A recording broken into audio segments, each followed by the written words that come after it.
নমস্কার বন্ধুরা, রীতা রোজ নামচার আর একটা নতুন ভিডিওতে সবাইকে ওয়েলকাম জানাচ্ছি। আগের দিনই বলেছিলাম তোমাদের সঙ্গে ডেইলি ব্লগ শেয়ার করব। মেয়েদের পরীক্ষা হয়ে গেছে, এখন আমি আপাতত একটু হলেও আমার কাজের চাপটা কমাতে পেরেছি। তো এই যে দেখছো বাঁধাকপি, এটা হচ্ছে আমার নিজের বাগানে হয়েছিল। তো আর একটু বড় হতো আগে তুলে ফেলেছি, কারণ ওই জায়গাটায় একটা অন্য একটা কাজ করা হবে সেই জন্যেই। তো দেখো বাঁধাকপিটা কত ছোট, কিন্তু এই বাঁধাকপিটা যেহেতু নিজে হাতে বানানো, তো এই জন্য কিন্তু এর উপর একটা অন্যরকম মমতা কাজ করে, তাই না? একটা আনন্দ আর একটা ভালো লাগা কাজ করে। তো এটা আজকে রান্না করে দেবো মেয়েদের। আর সকালবেলায় দেখো এই যে আমার ছাদ বাগানে এখানে কয়েকটা উচ্ছে হয়েছিল, তো সেই কটা উচ্ছে আমি দেখলাম কয়েকটা নেব। তো এই দেখো এই উচ্ছেগুলো এমনভাবে নেটের সঙ্গে জড়িয়েছে না, এগুলোকে তুলতে পারছি না, অনেকটা ওপরেও হয়েছে।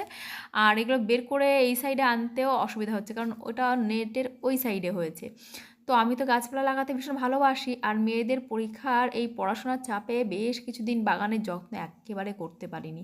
ভিডিও তোমাদের সঙ্গে শেয়ার করিনি, বাগানেরও যত্ন করতে পারিনি। তো মেয়েদের পরীক্ষা হয়ে গেছে, এখন চেষ্টা করব সকাল বিকাল একটু একটু করে বাগানের কাজটা করে বাগানটাকে আরেকটু আগের মতো একটু মানে প্রাণ আর কি ফিরিয়ে আনতে। তো বাগানটার ভীষণই অযত্ন হচ্ছে, তারপরেও কিন্তু দু একটা করে সবজি হচ্ছে। কিন্তু দেখো এখানে উচ্ছেটা নষ্ট হয়ে গেছে, তো গাছে একটা শশাও হয়েছে। আর এই গাছটা কিনে নিয়ে এসেছিলাম শশার চারা, তোমার দাদা বলেছিল বাঁচাতে পারবে না, একদম ছোট চারা।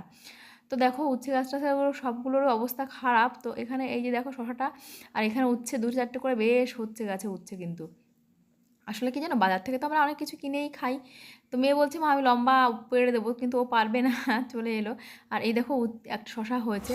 তো সকালবেলায় যাই হোক বাগান টাগান থেকে ঘুরে টুরে এলাম, সবজি দু চারটে নিয়ে এসেছি, আরও সবজি আনবো। তো তার আগে আমি ফ্রেশ হলাম, ফ্রেশ হয়ে একটু জল খাবো। সকালে জলটা খাওয়া হয়নি, আমি প্রতিদিন চেষ্টা করি সকালে একটু গরম জল খেতে, তাতে শরীরটা অনেক বেশি আর কি হাইড্রেটেড হয়। আর শরীরটা হাইড্রেটেড হওয়া কিন্তু খুবই প্রয়োজন, কারণ আমাদের এখন বয়স হয়ে যাচ্ছে। তো আর বয়স হয়ে যাক আর না যাক, সেটা তার থেকে বড় কথা হচ্ছে প্রত্যেকটা মানুষের কিন্তু সকালে উঠে জল পান করা উচিত, কারণ আমাদের শরীরের তো বেশিরভাগ অংশটাই জল। তো জল না হলে শরীরের কাজকর্মগুলো সত্যি প্রচণ্ড ক্ষতিগ্রস্ত হয়। তো জল খেলে অনেকটা চন্মনে লাগে, আর মনে হয় যেন অনেকক্ষণ খিদে পাওয়া, এটাও একটা কথা। তো জল খাবো, তারপর একটু চাও খাবো। আর মেয়েরা এখন ঘুমিয়ে আছে, আমি উঠেছি, তোমার দাদা পড়াতেও বসেছে, জল খেয়ে বসেছে ও পড়াতে।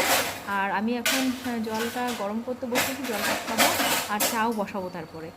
তো মেয়েরা অনেক দিন পর একটু ওরা শান্তিতে ঘুমোচ্ছে, পরীক্ষা হয়ে গেছে বলে।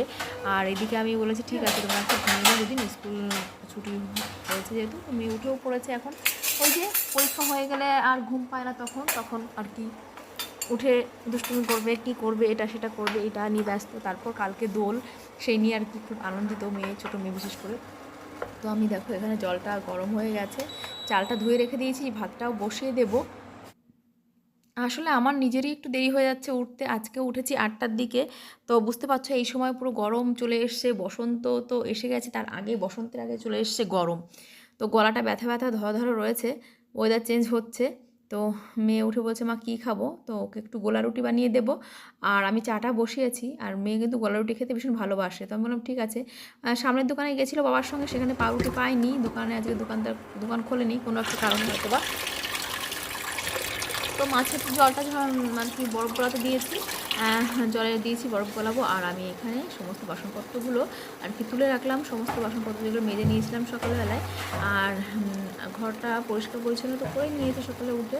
তো তারপর ভিডিওটা শুরু করেছি, কারণ রান্নাঘরের অবস্থা খুবই খারাপ ছিল কালকে, সেটা ক্যামেরা বন্দি করার মতো ছিল না। তো যাই হোক আমার চা এখানে কমপ্লিট হয়ে গেল বানানো, এবার আমি কিন্তু ভাতটা বসিয়ে দেব। আর একটু চা খেয়ে নিলে না একটু অনেকটা আর কি ফ্রেশ লাগবে। তো আমি ভাবলাম ঠিক আছে চলো, তার আগে আমি একটুখানি এখানে বসিয়ে দিচ্ছি, রান্নাটা এগিয়ে নেব।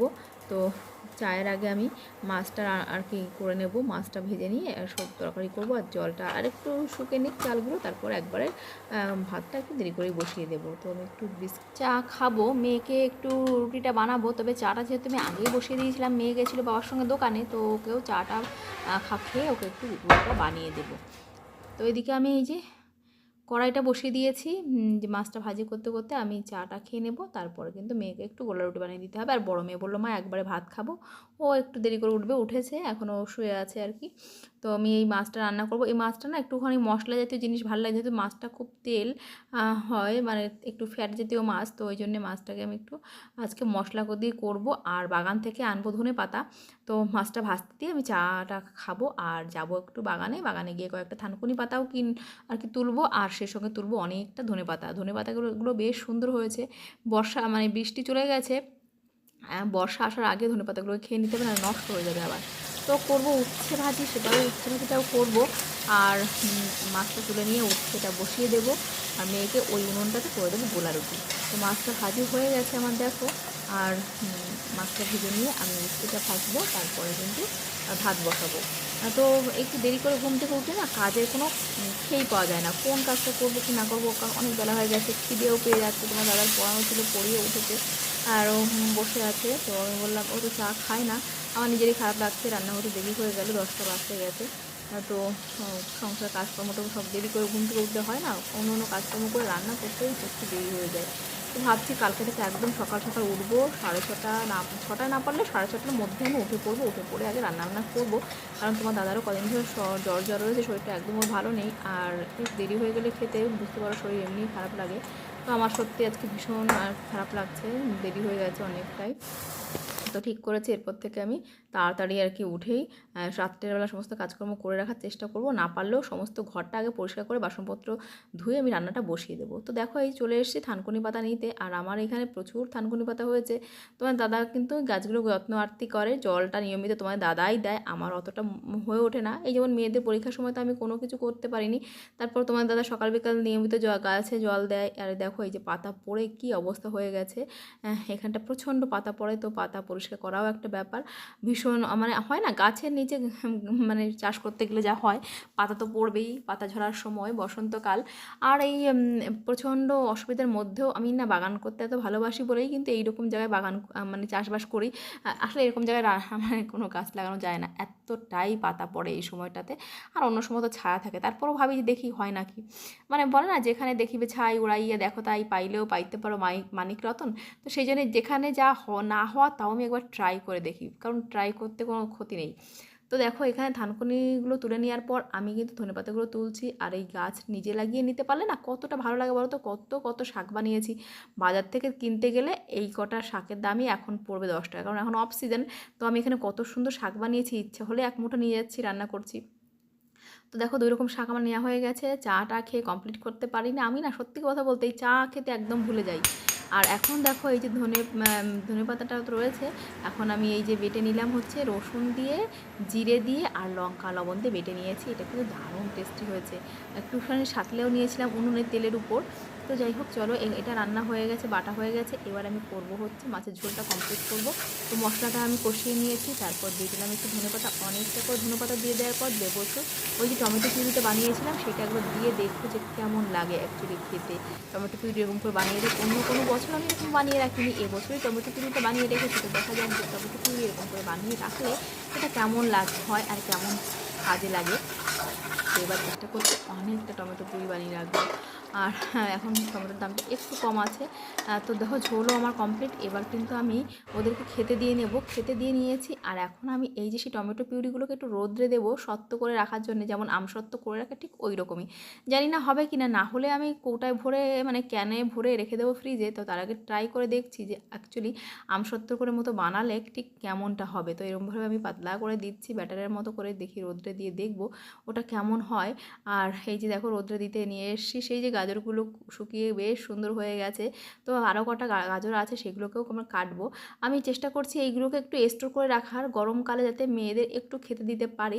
তো দেখা যাক কতদূর কী করতে পারি। তো দেখো এই যে ঝোলটা ওরা খেতে বসে গেছে, সব কিছু দিয়ে খাওয়া হয়ে গেছে। এখন মাছের ঝোলটা একটু পাতে দিলাম তোমার দাদাকে, বললাম একটু খেয়ে দেখো কেমন হয়েছে রান্না।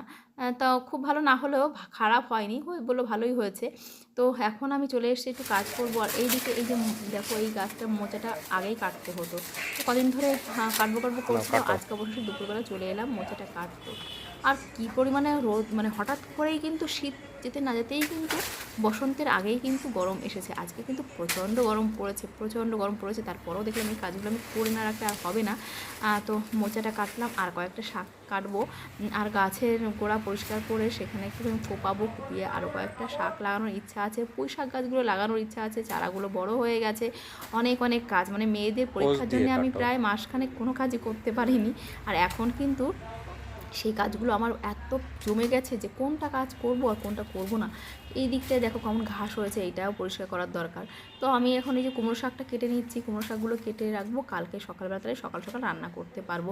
কারণ ওই যে সকালবেলা এই শাক সবজি করতে অনেকটা টাইম লাগে।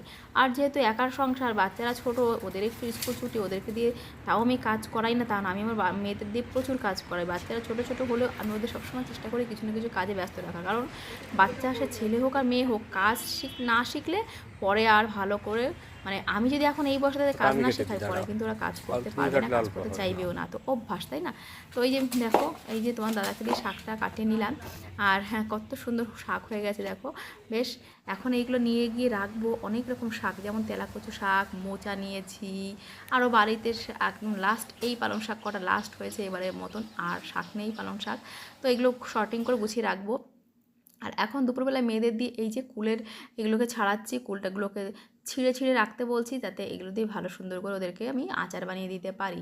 তো দেখো এই যে কালকে, আজকে পারবো কিনা জানি না, তবে কালকে চেষ্টা করব। আর এখানে দেখো বিকালবেলায় কী দিয়ে খাবো ভাত দুটো, তো একটুখানি ডিম ভাজি করে নিলাম। অনেক দিন পর কিন্তু আজকে ডিম দিয়ে ভাত খাচ্ছি। মানে হঠাৎ করে মানে ভাবছিলাম খাবো না, তো মেয়েরা খাচ্ছে পাশে বসে, আমি বললাম আমিও একটু খেয়ে নিই। হ্যাঁ, তোমাদের দাদা গেছে একটু মিটিংয়ে, কাজ আছে, একটু পড়ে একবারে বাড়িতে আসবে, তো ও বললো কিছু একটা খেয়ে নেবো আমি। তো ওই যে খেয়ে দিয়ে নেবো আমরা দুজনে, আর কি মেয়েরা খেয়ে নিয়েছে, আমি এখন খাচ্ছি। খেয়ে দিয়ে একটু রেস্ট নেবো, কারণ সারাটা দিন প্রচুর কষ্ট হয়ে গেছে। এখন একটু রেস্ট না করলে সন্ধ্যাবেলা রান্নাবান্না করার ব্যাপার আছে। তো চলো একটু রেস্ট করে নিই আজকে খাওয়া দাওয়া করে।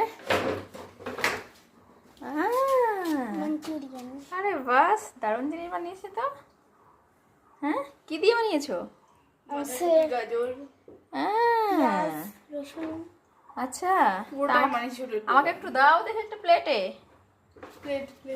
আর এই যে কড়াইতে এতটা সস কেন বাবা? এই এতটা নিচে ফেলে রেখেছো? সত্যি বাবা মার তো টাকা ইনকাম করতে হয় না? হ্যাঁ, এগুলো ফ্রি পাওয়া যায়। এতটা জিনিস তুমি নষ্ট করলে এইভাবে? আমি আর কি বলবো, এই যে পরীক্ষা শেষ হয়েছে আর অত্যাচার শুরু হয়ে গেছে। আমি বলেছি না জিনিস নষ্ট করতে নেই, যেটুকু লাগবে ঠিক সেইটুকুই নেবে। হ্যাঁ, দেখি না, আমার খুব দুঃখ হয় এভাবে জিনিস নষ্ট করো, কষ্ট হয় না এভাবে, মানে এটাকে বলে খাইয়ে দিতে হবে না। দেখছি, ধরে রাখো। এভাবে খেতে নেই, একবারে খেতে হবে।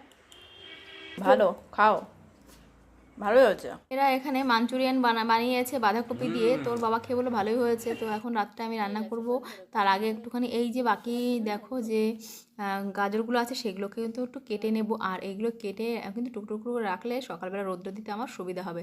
তো দেখো কতটা গাজর কাটা হয়ে গেছে, এগুলো আবার কালকে সকালবেলা মানে রোদ্রে দেবো। আর আগের যেগুলো আছে সেগুলো তোমাদের দেখাই, কয়েকদিন আগে যেগুলো কেটেছিলাম সেগুলো দেখো শুকিয়ে কত সুন্দর হয়ে গেছে, মুচমুচে হয়ে গেছে একেবারে। প্রায় আর দু একদিন রোদ্রে দিলে এগুলোকে স্টোর করে আমি রাখতে পারবো। তো এরকম করে আমি না প্রতি বছর রাখার চেষ্টা করি, আগের বছর রাখতে পারিনি। তো এই যে রোদ্রে দেখো এরকম করে দিয়ে শুকিয়ে রাখলে না সুন্দর হয়। তো এই যে বিকেলবেলা এইগুলোকে দেখো আমি একটুখানি আগেরগুলো রোদ্রে দিয়ে রেখেছিলাম, তো প্রতিদিনই অল্প অল্প করে কাটছি আর রোদ্রে দিচ্ছি। আর এই যে দেখো কুলগুলো, এই কুলগুলো হচ্ছে আগের দিন আমি বানিয়েছিলাম, সেটা তোমাদের সঙ্গে আজকে শেয়ার করছি। এই কুলগুলো আচার আগের দিন বানিয়েছি, আর মেয়েরা এত ভালো খেয়েছে, দুদিনেই পুরো আচারগুলো কমপ্লিট করে দিয়েছে। তো আমি আজকে বলেছি তোরা বসে বসে তাহলে ছিঁড়ে রাখ ওগুলো, আমার তাহলে কষ্ট কম হবে। তো দেখো এরকম করে আমি কিন্তু একটু খেজুরের গুড় না, এটা হচ্ছে আখের গুড় দিয়ে কিন্তু করেছি। খেজুরের গুড়টা না রুটি দিয়ে খেতে ভালো লাগে, অল্প একটু কিনেছিলাম এবছর, তো দিদি কিনে দিয়েছিল। তো এরকম করে ছাড়িয়ে ছাড়িয়ে রাখলে আমার তো অনেক কাজের ভিড়ে এগুলো করতে সময় নষ্ট হয়।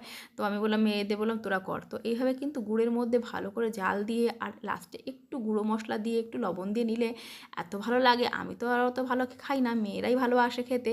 তো ওদের জন্য এগুলো বানানো, আসলে বাচ্চা কাচ্চা বাড়ি থাকলে না এরকম একটু মুখরোচক চাটনি আচার থাকলে ওরা আসলে সময় পাস করে, মানে খেয়ে দিয়ে একটু ওদের টাইমটা পাস হয় আর বেশ মজাও পায়।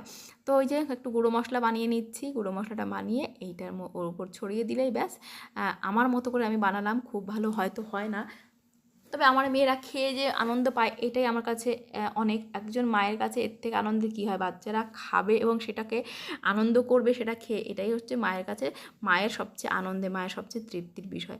তো সারাদিন কাজকর্মের ফাঁকে এই যে ওদের জন্য কিছু একটু রান্না করে আর কি রাখা, যেটা ওরা রান্নাঘরে এসে খুঁজবে, তারপর খুঁজে পাবে, পেয়ে খাবে, খেয়ে আনন্দ পাবে, লুকিয়ে লুকিয়ে খাবে। আমি জানি ওরা লুকিয়ে লুকিয়ে খাবে, কিন্তু আমি যদি কিছু বানিয়ে না রাখি লুকিয়ে খাবেটা কি। তো এই যে দেখো কতটা বানিয়েছিলাম, আর দুদিনে এগুলো সাফ। তো রাত্রেবেলা একটু লুচি আর চিকেন, হ্যাঁ লুচি না আর কি, রুটি আর চিকেন রান্না করেছিলাম। আজকে সারাদিন এভাবেই কাটলো ব্যস্ততার মধ্যে। তো চলো টাটা বাই বাই, দেখা হয় আবার কালকে একটা ব্লগে।